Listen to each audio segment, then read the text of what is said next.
Olá, pessoal, tudo bem? Um grande abraço para todo mundo ligadinho aqui no LAC Concursos, o maior site de videoaulas do Brasil e quiçá das Américas.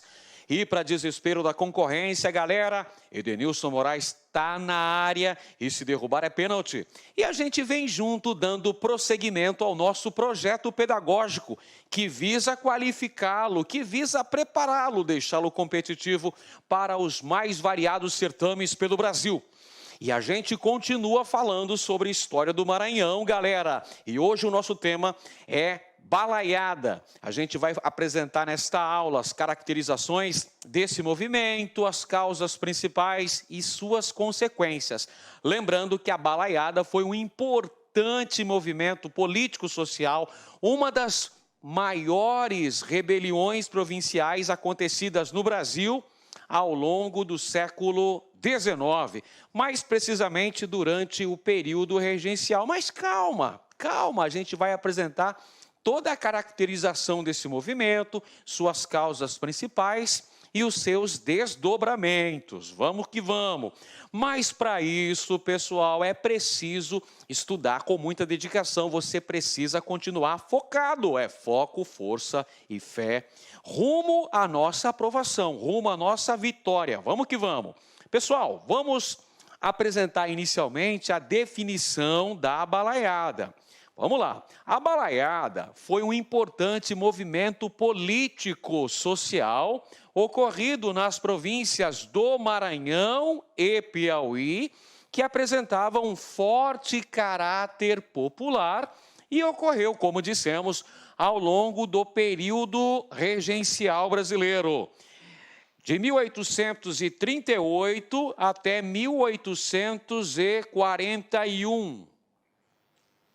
E contou com a participação efetiva das camadas subalternas. Olha uma característica importantíssima da balaiada.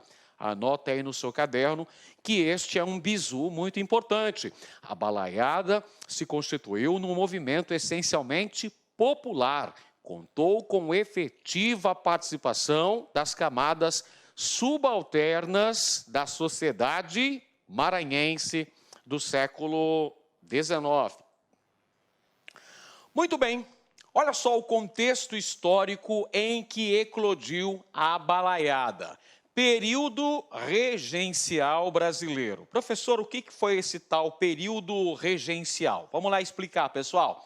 O período regencial é o momento histórico em que não havia um imperador ocupando o trono brasileiro. Não é? Havia um herdeiro do trono brasileiro que era menor de idade. Pedro de Alcântara era menor durante essa fase, portanto, políticos do parlamento brasileiro exerceram a chefia do Executivo Nacional durante o período chamado de regências, ou período regencial.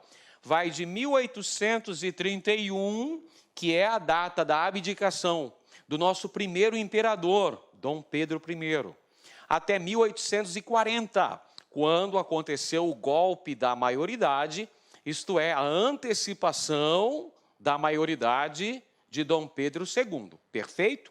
Portanto, esses 9 anos são chamados de período regencial, e este é um dos períodos mais convulsionados da história do Brasil.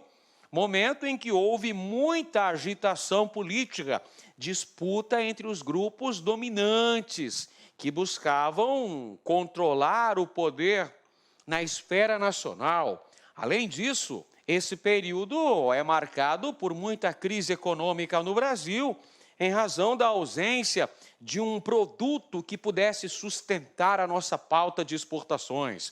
Nesse período, o Brasil enfrentava oscilações nas exportações, por exemplo, de açúcar, de algodão, e não havia ainda um produto que fosse uma espécie de produto top de linha, produto principal, assim, um grande produto em destaque, porque o café só vai ganhar toda essa projeção, pessoal, na transição do período regencial para o segundo reinado. É aí que o café vai despontar como grande produto agroexportador brasileiro. Ao longo do período regencial, o Brasil atravessou graves crises econômicas. Crises, é verdade, herdadas do período anterior, do período do primeiro reinado. E nessa fase, pessoal, nós temos a ocorrência de uma série de rebeliões provinciais. De norte a sul, de leste a oeste do Brasil, tivemos a ocorrência de várias revoltas nas províncias brasileiras. Tivemos, por exemplo, a cabanagem no Pará, a balaiada no Maranhão, que é o tema específico da aula de hoje. Tivemos ainda a revolta dos malês e a sabinada na Bahia e a Revolução Farroupilha que aconteceu lá no Rio Grande do Sul. Como você percebeu, o período foi marcado por grande agitação política e por inúmeras rebeliões que eclodiram ao longo do território do Império Brasileiro. Havia a crítica ao centralismo político, manifestado através da defesa do federalismo, ou seja, através da defesa da autonomia para as províncias brasileiras. E vamos lembrar também, pessoal, que o Brasil já era marcado por uma série de agitações políticas desde a época de nossa independência.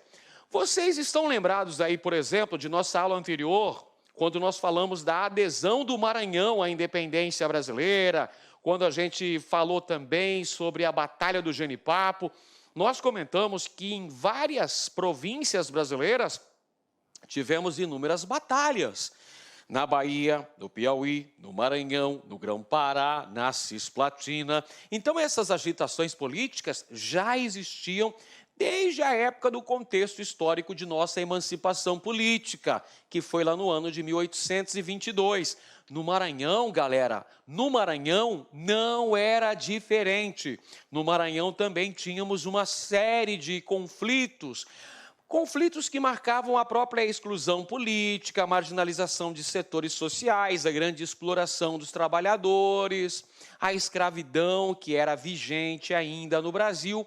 Porque um fato importante para você não se esquecer, a independência política do Brasil, pessoal, não foi acompanhada de grandes transformações na ordem social e econômica. Nada disso. Manteve-se o latifúndio, manteve-se a mão de obra escrava e manteve-se a nossa economia de tendência agroexportadora. Ou seja, as condições de vida, sobretudo das camadas menos favorecidas, continuaram péssimas. É lógico que num contexto marcado por grande exclusão, grande marginalização política e grande exploração econômica, as revoltas vão encontrar um campo fértil para se desenvolverem. Não é à toa que ao longo desses 9 anos do período regencial, tivemos a eclosão de inúmeras rebeliões pelo Brasil. A exemplo, por exemplo, da balaiada, poxa vida. Olha só, gente, como antecedentes importantes aqui da balaiada, nós temos as próprias agitações políticas, que eram uma característica marcante aqui da província do Maranhão. Que agitações políticas eram essas aí, meu caro tio Ed? Pessoal, presta bem atenção. Haviam agitações, disputas pelo poder político entre as camadas dominantes. As camadas dominantes da sociedade maranhense se digladiavam pelo poder. Quem que são esses grupos, professor? Liberais e conservadores. Os liberais também eram chamados de benchevis e os conservadores, por sua vez, eram também conhecidos como cabanos. Haviam também muitas tensões sociais na província do Maranhão. Essas tensões eram advindas da marginalização social e política. Não se esqueça que durante o Império Brasileiro vigorou o voto censitário.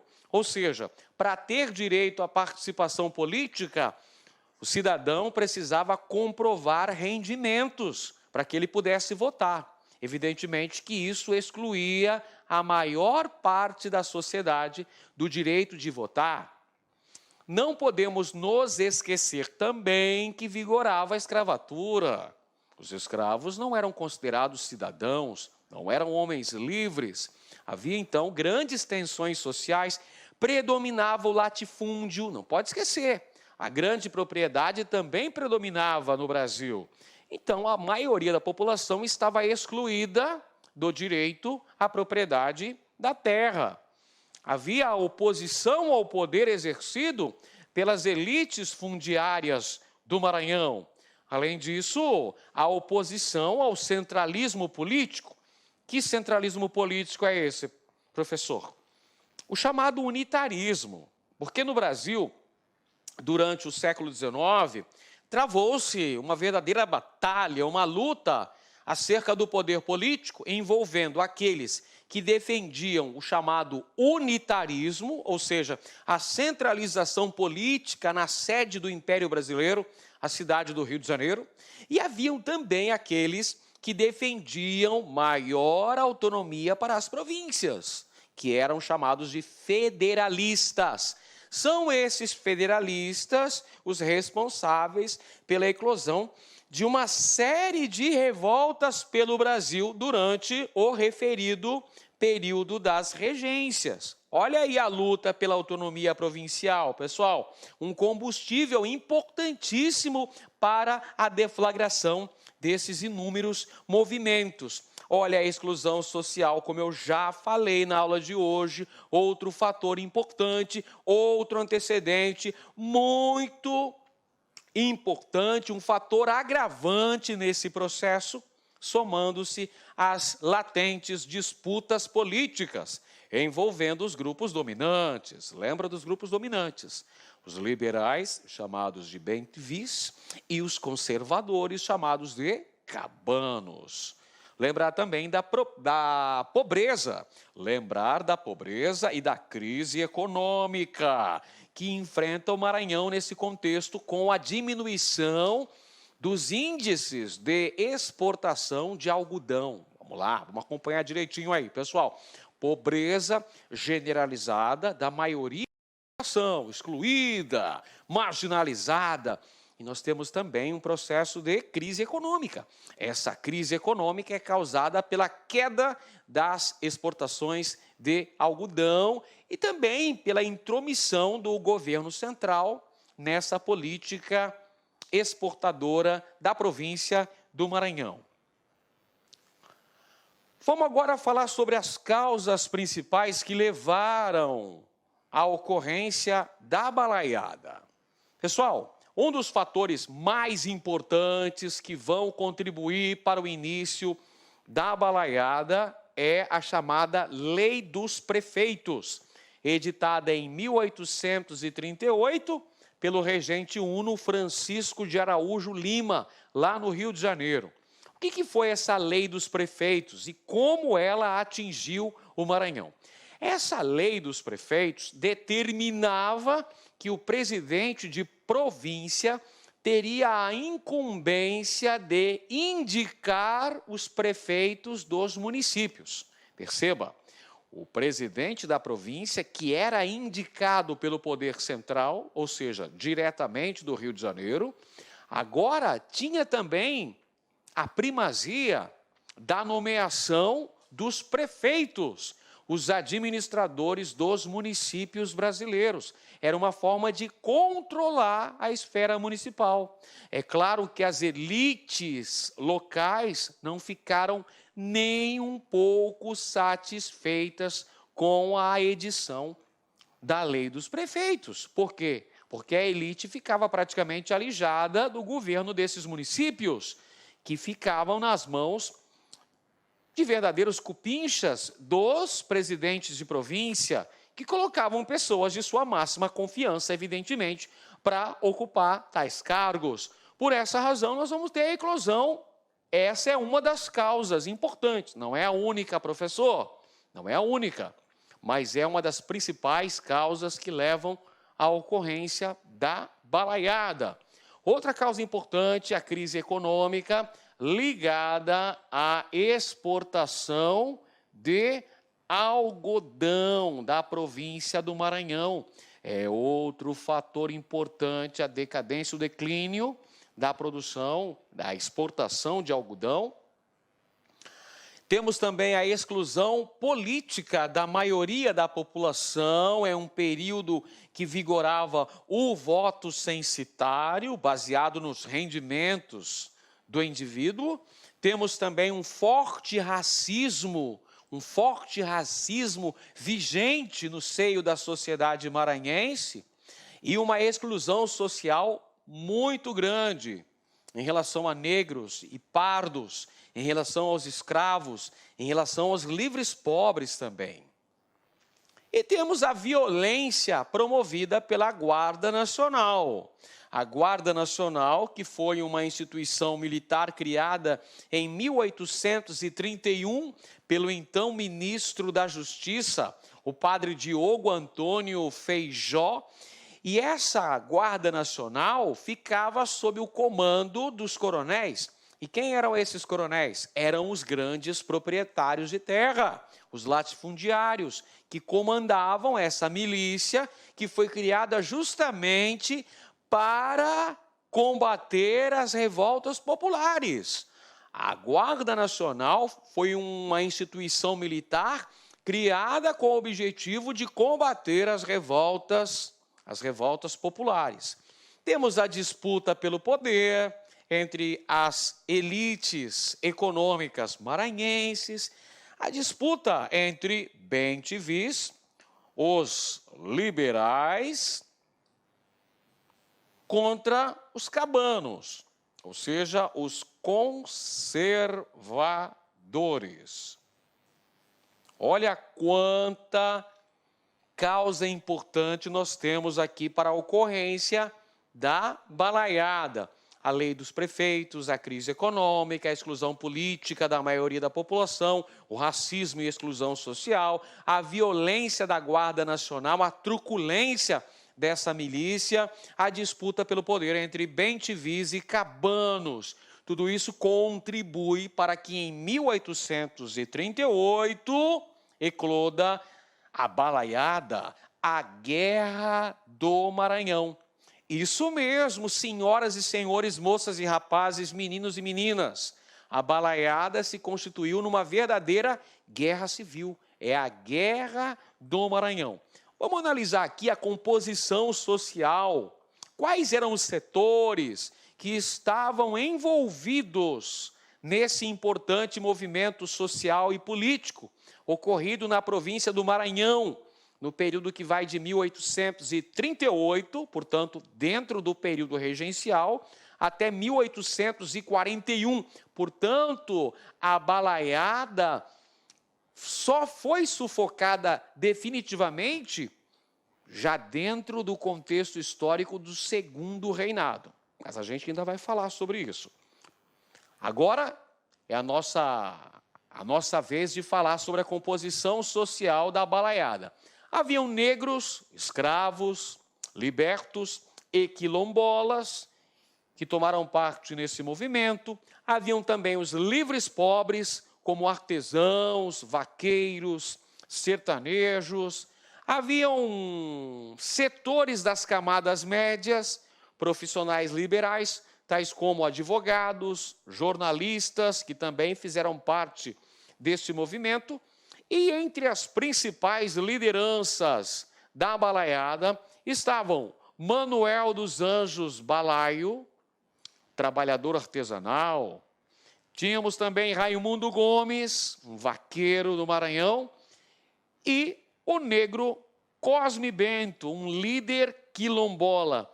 Perceba que a balaiada contou com a participação de diversos segmentos sociais. Então, nós tínhamos os grupos ligados aos setores elitistas, as camadas dominantes que estavam ali em rota de colisão pelo poder político no Maranhão, bem-te-vis versus cabanos. Haviam também setores intermediários, profissionais liberais que também engajaram-se nesse movimento, advogados, jornalistas. E haviam camadas populares, pessoal. Camadas subalternas da população maranhense.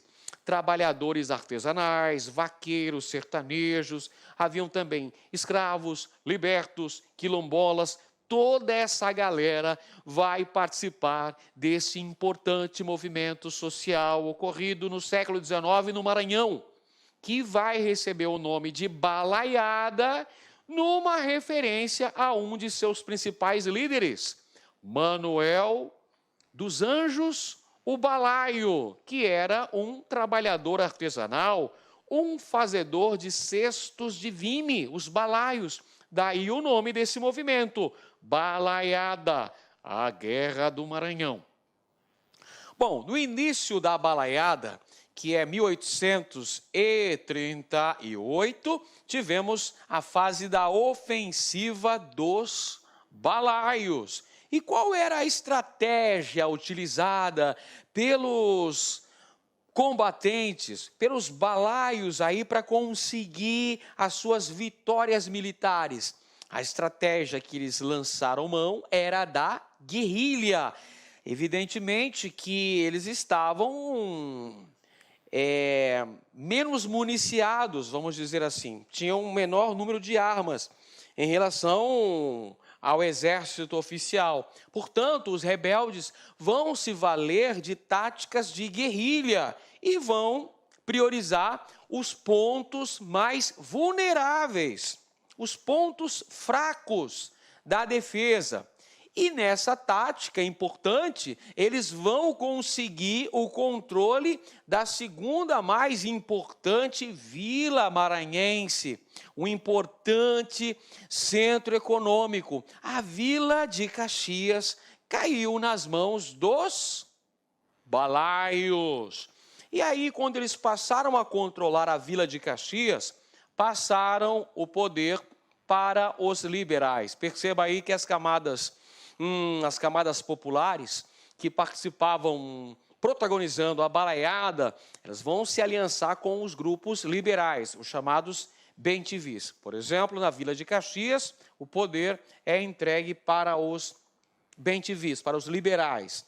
E há, inclusive, uma exigência de anistia política para os balaios. Eles chegam a redigir um documento exigindo anistia política. E como é que acontece a repressão a esse movimento? Qual é a estratégia tomada pelo governo, sobretudo pelo governo central, o governo das regências brasileiras, e depois o próprio governo do imperador Dom Pedro II? Como é que é feita a repressão? Como é que é feito o processo de sufocamento da balaiada? É feito através do exército brasileiro, capitaneado por Luiz Alves de Lima e Silva, este distinto senhor que aparece aqui na nossa aula, este distinto cidadão aqui que dá o ar da graça na nossa aula de hoje. Luiz Alves de Lima e Silva é o Duque de Caxias. Aliás, ele recebe esse título do imperador brasileiro justamente porque ele vai retomar a Vila de Caxias, que estava nas mãos dos balaios. Luiz Alves de Lima e Silva vai fazer, então, o processo de repressão ao movimento. Ele vai assumir o comando das forças militares de repressão à balaiada. Vai ser, inclusive, o presidente da província do Maranhão nessa época aí. Vai promover uma articulação política com os liberais, não é? Essa cooptação das principais lideranças políticas junto ao exército brasileiro vai promover, por sua vez, o processo de enfraquecimento da balaiada. Ao perceberem que os objetivos dos balaios eram muito radicais, eram extremamente revolucionários, porque os balaios, os grupos, sobretudo os grupos subalternos, chegavam a falar em reforma agrária, chegavam a falar por exemplo, em abolição da escravatura. É claro que tais medidas eram consideradas extremamente radicais pelos setores dominantes, pelos setores mais de elite, que vão abandonar o movimento quando percebem a radicalidade desses objetivos. Então, isso acaba enfraquecendo internamente a balaiada, as próprias traições que são feitas, as próprias lideranças da balaiada que são assassinadas, acaba contribuindo aí para o enfraquecimento do movimento. Nós tivemos aí a morte do Manuel Balaio, foi assassinado, a morte do Raimundo Gomes, que também foi assassinado, e por último, o Negro Cosme, que foi preso, julgado e condenado à morte por enforcamento. Há uma violenta repressão a este movimento e calcula-se que aproximadamente 15 mil pessoas perderam a vida ao longo dos 3 anos de duração da balaiada. É um número bastante expressivo. Olá, meus amigos, minhas amigas, sou o professor Lac, aqui da Lac Concursos. Inicialmente eu peço desculpas para você porque interrompi a sua videoaula, mas aqui é um recado muito breve. Eu estou aqui apenas para dar uma satisfação para vocês, pedir uma contribuição para esse projeto de socialização do conhecimento da Lac Concursos. Nós aqui da Lac Concursos, nós disponibilizamos integralmente, integralmente o nosso curso de História do Maranhão, a História do Maranhão para a galera aí que está vendo no YouTube, a custo zero. Olha só, se você quer ter acesso a esse material de apoio, tem um link aqui embaixo, clique nesse link, você vai ser direcionado para o site lá Concursos, e aí você poderá assistir esse curso via plataforma da LAC, e lá na via plataforma da LAC você vai ter direito ao material de apoio, e claro, vai poder fazer o personal coach, onde a gente vai poder ranquear você. Tudo isso por apenas R$ 9,90, é isso mesmo, R$ 9,90, é um valor simbólico que nós estamos cobrando, do aluno, até para conseguir mantermos toda essa estrutura de ensino aqui da LAC, tudo bem? Então vá lá, volta aos seus estudos, forte abraço, fique com Deus, tchau, tchau. E nós temos então, pessoal, algumas interpretações históricas que são feitas acerca deste importante movimento. Durante muito tempo, fez-se uma interpretação histórica bastante negativa da balaiada. Há correntes historiográficas que, ao longo do século XIX e de boa parte do século XX também, desqualificavam o movimento, identificando os balaios como bandidos, como facínoras, assassinos. Ou seja, havia um processo nítido de negação dessa memória histórica, como se fosse assim, uma página virada. A balaiada foi um evento sangrento, um evento em que grupos facínoras, uma verdadeira ralé da sociedade, promoveu atos extremamente violentos e não civilizados. Essa era a visão preconceituosa, a visão que vigorou, que predominou durante o século XIX. Sobretudo, há que se destacar que essa memória negativa foi construída pelos setores sociais que esmagaram a balaiada. Então, eles queriam promover uma virada de página, promover, assim, uma espécie de desvalorização do movimento para que ele fosse esquecido e para, principalmente, que ele não servisse de inspiração para novas revoltas populares. Pense comigo, você acha que o governo queria colocar a história dos cabanos valorizando o protagonismo de negros, de mulatos, de livres pobres que pegaram em armas e ousaram enfrentar o governo, reivindicando melhores condições de vida? Claro que não. Por isso se construiu ao longo do tempo essa memória negativa, negando essa importância histórica da balaiada. Porém, foi feito um revisionismo histórico. A partir da segunda metade do século XX, nós temos uma interpretação positiva, uma memória positiva da balaiada, encarando-a como um verdadeiro movimento social, um movimento plural nas suas reivindicações por melhores condições de vida, de combate ao latifúndio, de combate à exclusão social, à marginalização política, uma luta contra a opressão econômica e a valorização da memória histórica. Perceba, são duas visões completamente opostas, duas visões diametralmente opostas. Uma que predominava no passado, identificando a balaiada como um movimento de saques, de depredações, um movimento assim de gente da ralé mesmo, pessoal, desqualificando o movimento. Porém, a visão que os historiadores, pelo menos a grande maioria deles, têm na atualidade é que a balaiada foi um importante movimento de cunho social e político que ousou desafiar os poderes instituídos, sobretudo os poderes político-econômicos, não apenas do Maranhão, mas do próprio Império Brasileiro como um todo. Perfeito?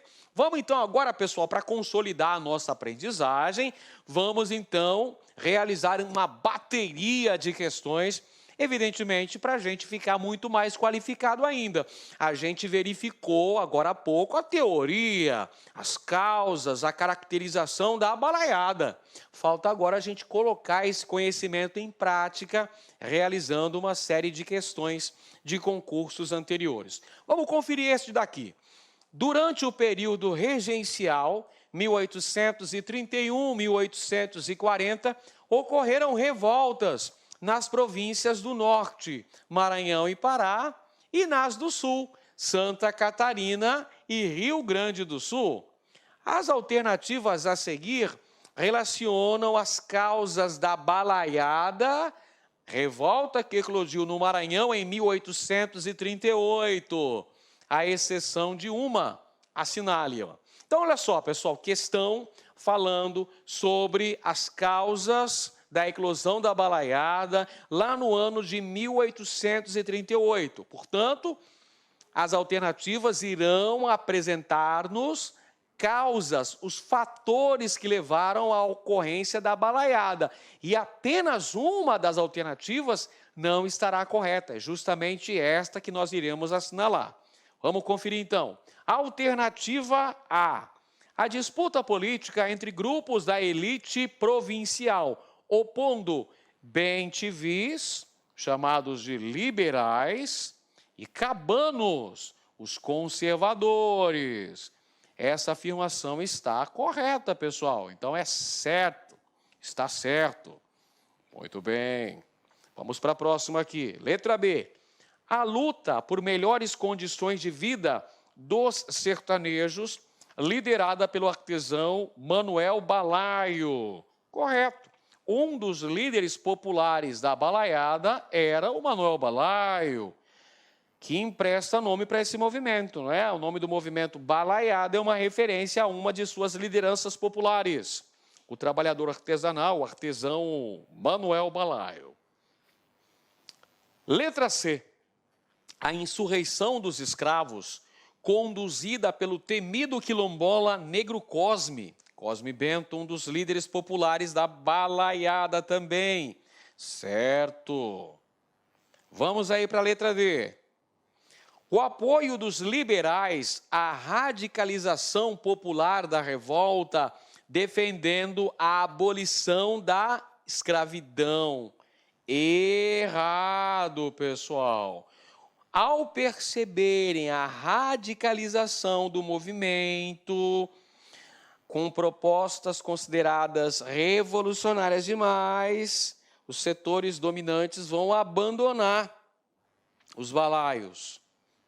Quando se fala, por exemplo, em fim da escravidão no Maranhão, os liberais vão abandonar o barco. E isso faz com que o movimento ficasse enfraquecido. Então, está aí uma exceção à causa da balaiada. Essa aqui está errado. Temos ainda a letra E. O descontentamento dos exportadores de algodão com as limitações impostas pela Corte, Rio de Janeiro. A venda direta do algodão para a Europa. Essa também é uma das causas da balaiada, pessoal.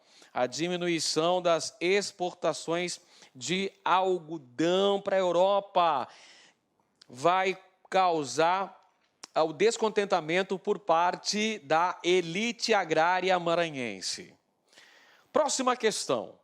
Como fatores apontados para a desarticulação do movimento conhecido como balaiada foram listados os seguintes? Então, olha lá. Repressão da balaiada. Lembra quem fez a repressão, professor? Luiz Alves de Lima e Silva, o Duque de Caxias. Ele que promoveu o sufocamento aí da balaiada, perfeito? Quem sufocou a balaiada foi Luiz Alves de Lima e Silva, o patrono do Exército Brasileiro. Então vamos lá. Item 1. A repressão do governo que acabou esmagando a resistência popular com a retirada do movimento de elementos da oligarquia maranhense. Certo, este item está correto. A repressão ao movimento, então as alianças políticas que Caxias vai fazer com as oligarquias maranhenses, a própria traição de vários elementos que faziam parte da balaiada, tudo isso enfraquece o movimento. 2. O papel desempenhado pelas lideranças que asseguraram a forte unidade ideológica do movimento. Este item está errado. Por que, professor Edenilson, que o item 2 encontra-se incorreto? Vou explicar para você. Gente, não havia uma unidade ideológica da balaiada. Por que razão? Porque os setores sociais que compunham o movimento possuíam objetivos diferentes. Qual que era o objetivo aí dos setores dominantes? Era o controle político do Maranhão. Lembra aquela briga? Bem-te-vis contra Cabanos? Então, eles estavam digladiando pelo poder político. E as camadas populares? As camadas populares reivindicavam melhores condições de vida, menos exploração econômica, menos marginalização política, queriam acabar com a escravidão e o racismo predominante na sociedade maranhense daquele período, ou seja, medidas consideradas muito avançadas, na opinião dos setores oligarcas maranhenses, que vão pular fora da canoa, que vão abandonar o barco quando percebem essas propostas mais radicais. Então, quando fala que havia uma unidade ideológica, que as ideias eram uníssonas, não, está errado, nada disso. Haviam objetivos diferentes entre os grupos sociais que compunham esse movimento. Item 3. A ausência de unidade ideológica e política entre os envolvidos no movimento. Ah, sim, este é um fator preponderante na desarticulação da balaiada, tá certo? O item 3. Dentre os fatores citados anteriormente, realmente contribuíram para a desarticulação do movimento os listados. Então, nós temos o item 1 e o item 3 é que estão corretos. E item 3 correto, então está aqui, a alternativa C de casa está correta. Próxima questão aqui, moçada. Durante o período regencial brasileiro, o Maranhão, região exportadora de algodão, passava por uma grave crise econômica, devido à concorrência do produto norte-americano. Então, olha só, a crise na província do Maranhão, relacionada à produção de algodão, estava diretamente ligada com a concorrência com o algodão produzido pelo sul dos Estados Unidos. Quem mais sofria com isso era a população pobre da província, uma multidão formada por vaqueiros, sertanejos e escravos. No campo político, ocorria uma disputa no seio da classe dominante pelo poder, que se refletia no Maranhão, opondo, por um lado, os liberais, chamados bentevis, e os conservadores, conhecidos como cabanos. A época da regência Araújo Lima, provocando o chamado regresso conservador, os cabanos maranhenses aproveitaram a oportunidade para tirar do poder os bentevis, tentando ao mesmo tempo prejudicar estes últimos pela contratação dos serviços de vaqueiros, tradicional apoio dos bentevis.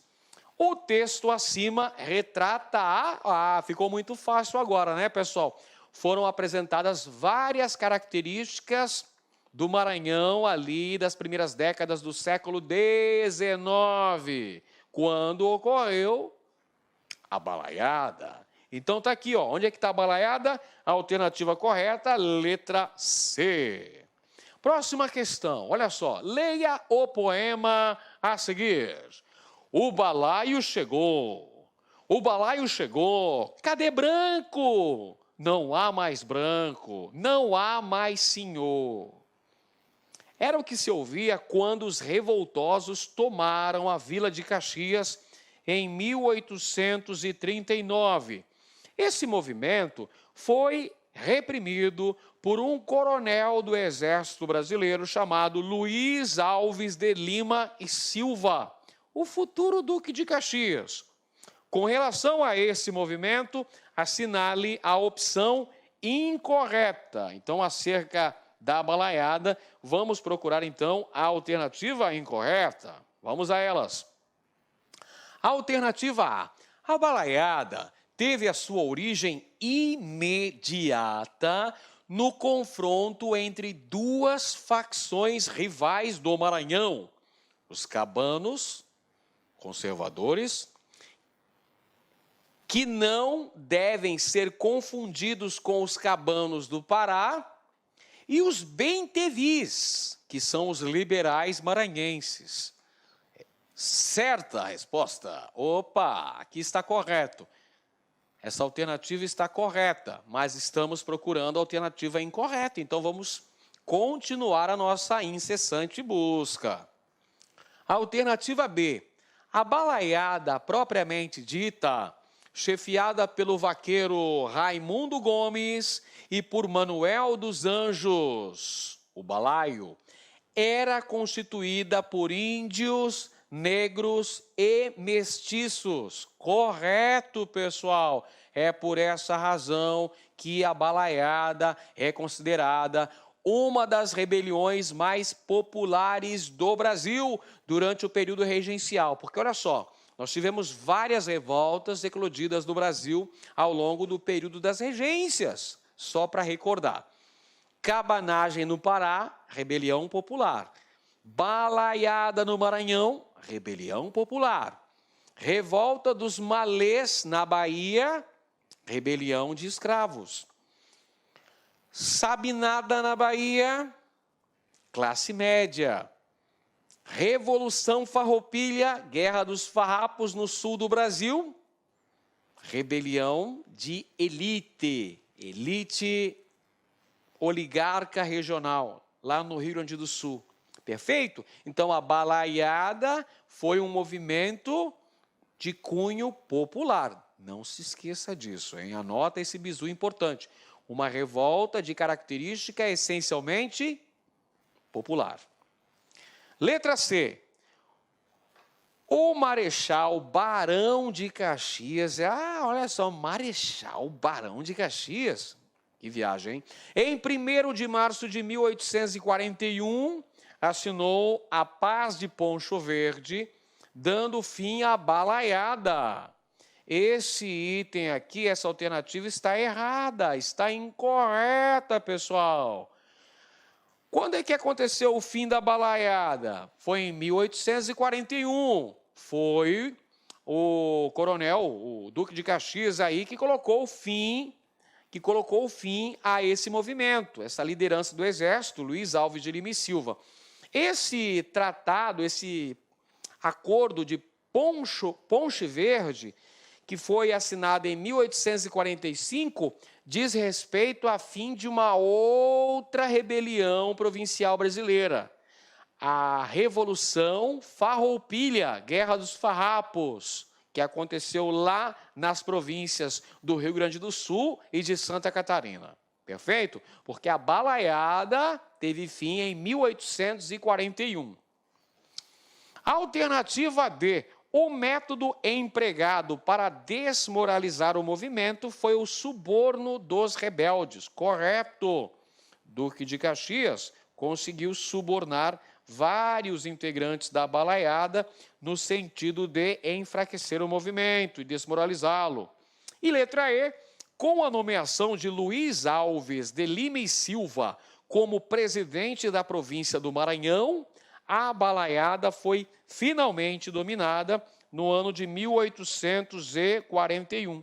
Certa também essa alternativa. Também está correta. O único item incorreto era a letra C de casa.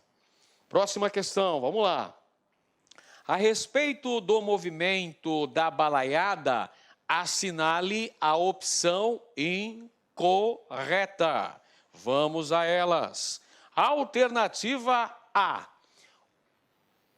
O estopim da revolta foi a detenção do irmão do vaqueiro Raimundo Gomes. No dia 13 de dezembro de 1838, Raimundo Gomes, com mais 9 pessoas, invadiu o edifício da cadeia pública da povoação e libertou-o, reforçando seu grupo com os prisioneiros soltos e 22 soldados encarregados da segurança policial da vila. Correta afirmação, isso aqui está certo. Causa imediata, que o fator que desencadeia a balaiada é este assalto que é feito à cadeia pública para libertar o irmão de um dos líderes do movimento. No caso aqui é o Raimundo Gomes, que vai libertar o seu irmão e consegue já até reforço, inclusive com 22 soldados que faziam a segurança policial da vila. B. A estratégia dos revoltosos era de guerrilha rural, atacando só os pontos fracos da defesa do governo. A resposta estratégica foi manter suficientemente guarnecidas todas as vilas e cidades importantes para os revoltosos. Destes pontos fixos, Lima e Silva combateu a balaiada, usando muitas vezes o cerco contra grupos de rebeldes. Correto. Esse item também está certo. Letra C. A revolta tomou o nome de balaiada porque balaio era o apelido de um de seus principais líderes, Manuel Francisco dos Anjos Ferreira, o balaio. Correto. Certa também. Letra D. Os balaios eram bastante organizados, com uma unidade de comando explícita. E dessa forma, conseguiram vencer as forças armadas do governo. Errada, pessoal. Essa está incorreta. A alternativa D está incorreta. Por quê, professor? Porque não havia esse comando centralizado, organizado por parte dos balaios. Você tinha importantes lideranças como Manuel Balaio, Raimundo Gomes, o próprio Negro Cosme. Porém, eles não conseguiram vencer as forças armadas do governo. Nem havia uma liderança extremamente organizada por parte dos balaios e nem eles conseguiram derrotar as forças armadas do governo, porque o Duque de Caxias reprimiu violentamente este movimento. Próxima questão. A balaiada foi uma revolta que ocorreu na província do Maranhão no período regencial, 1831-1840. Ela estava inserida no contexto histórico de grande efervescência política nas províncias do Brasil. Identifique as afirmações que estejam associadas corretamente ao contexto socioeconômico e político na qual emergiu essa revolta. Item 1. Como outras revoltas do período, a balaiada limitou-se a uma disputa política entre membros das elites locais. De um lado, os conservadores e do outro, os liberais. Esse item está errado. Ah, mas por quê, professor? Na balaiada não teve a disputa entre grupos de elite, de um lado os bem-te-vis, de outro os cabanos? Sim, sim, meu caro concurseiro. Porém, não se esqueça que houve participação de diversos segmentos da sociedade maranhense. Nós tivemos camadas médias que também tomaram parte desse movimento e, principalmente, tivemos o envolvimento de camadas subalternas, camadas inferiores, camadas populares, livres, pobres, trabalhadores artesanais, vaqueiros, sertanejos, escravos, negros libertos, mestiços e até indígenas. Portanto, este movimento foi heterogêneo do ponto de vista social, ok? Então, quando ele fala que foi apenas, limitou-se, aí forçou a amizade, amiguinho. Limitou-se a uma disputa entre os membros das elites? Não!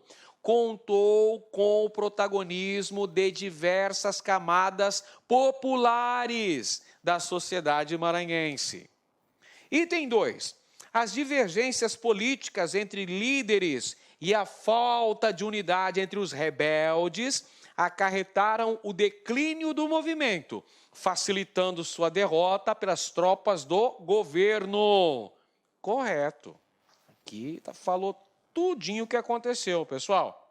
A falta aí de unidade, muitas divergências políticas entre as lideranças desse movimento, até porque, como você já percebeu em questões anteriores, não havia uma unidade ideológica. Os objetivos das camadas dominantes não eram necessariamente os mesmos das camadas populares. Isso enfraquece o movimento. Item 3. Os líderes populares da revolta eram liberais e tinham como objetivos principais a proclamação de uma república democrática e a distribuição igualitária da terra. Ah, é, bebê? Claro que não, pessoal. Você acha que essas camadas dominantes da sociedade maranhense que estavam envolvidas nesse movimento estavam interessados em promover a democracia? Olha que bonito, a democracia na região e principalmente distribuir terra para todo mundo? Claro que não, está incorreta essa afirmação. Item 4. A revolta aglutinou imensa massa de excluídos, que acabou atemorizando os grandes proprietários e mobilizando as autoridades regenciais contra os insurretos. Verdade. Correta essa afirmação número 4 também, pessoal. Como falamos, uma grande massa de marginalizados aderiu ao movimento.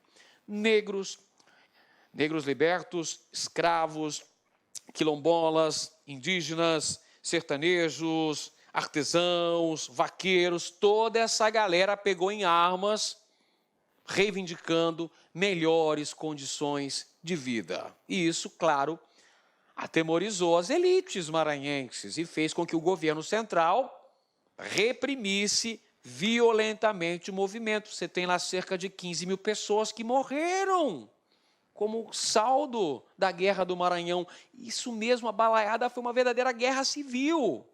Os 3 anos, de 1838 a 1841, extremamente sangrentos. Então, está correto o que se afirma em 2 e 4. 2 e 4. Tá lá, pessoal, o 2 está correto, não é? E também está correto o item 4, está lá na letra D, de Deus. Deus ouve o silêncio que você faz enquanto estuda. Estuda com determinação, com grande desempenho, para buscar a sua almejada aprovação. E o LAC vai contribuir para isso, com aulas de qualidade, para potencializar a sua aprendizagem. Um grande abraço a todos e até a próxima. Valeu, pessoal! Olá, meus amigos, minhas amigas, sou o professor Lac, aqui da LAC Concursos. Inicialmente, eu peço desculpas para você porque interrompi a sua videoaula, mas aqui é um recado muito breve. Eu estou aqui apenas para dar uma satisfação para vocês, pedir uma contribuição para esse projeto de socialização do conhecimento da LAC Concursos. Nós aqui da LAC Concursos, nós disponibilizamos integralmente, tá? Integralmente o nosso curso de História do Maranhão, a História do Maranhão para a galera aí que está vendo no YouTube, a custo zero. Olha só, se você quer ter acesso a esse material de apoio, tem um link aqui embaixo, clique nesse link, esse link você vai ser direcionado para o site lá Concursos e aí você poderá assistir esse curso via plataforma da LAC e lá na via plataforma da LAC você vai ter direito ao material de apoio e claro, vai poder fazer o personal coach, onde a gente vai poder ranquear você. Tudo isso por apenas R$ 9,90, é isso mesmo, R$ 9,90 é um valor simbólico que nós estamos cobrando do aluno, até para conseguir mantermos toda essa estrutura de ensino aqui da LAC, tudo bem? Então vá lá, volta aos seus estudos, forte abraço, fique com Deus, tchau, tchau. Clique LAC.